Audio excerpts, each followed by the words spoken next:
The skills were really useful.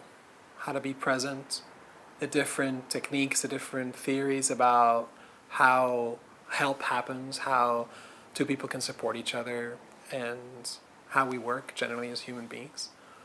But on a deeper level, what was even cooler and much more helpful in my professional life was the possibilities that Interchange opened up.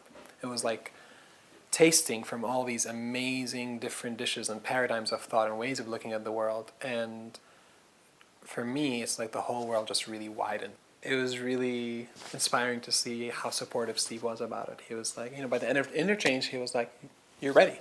You're counselors now. And I believed him. I really did.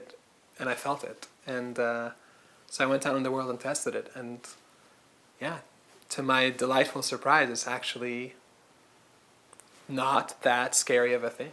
You're with the same group of people every weekend, and you're intimate with their process and what's happening for them, and they're intimate with yours, and you start to develop history, and you start to counsel each other outside.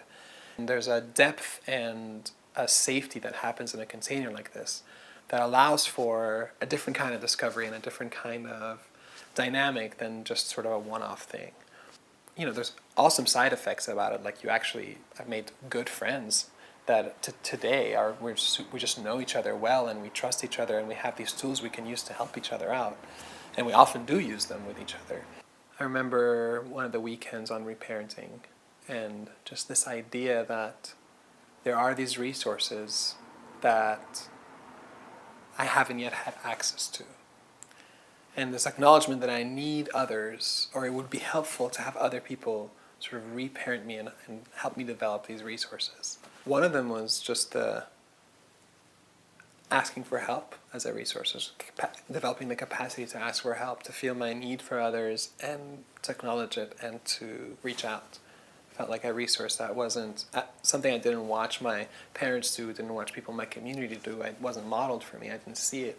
And being around Steve and in Interchange, there was room for that to develop and for me to slowly sort of find my feet doing that and learning how to do that. And I still am learning how to do that.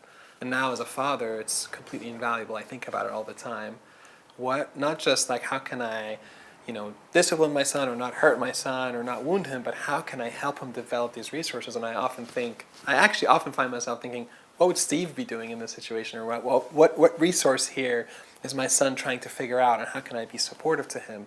And I think back to that weekend in Interchange, and it just comes back to me. But if you're sitting there behind a computer screen wondering whether or not to do Interchange, just do it.